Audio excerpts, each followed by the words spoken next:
أعوذ بالله من الشيطان الرجيم. بسم الله الرحمن الرحيم. يا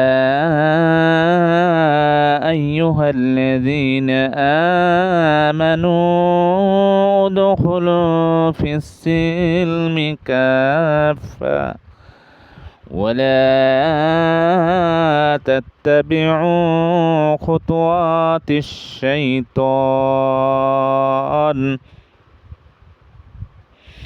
إنه لكم عدو মুবিন।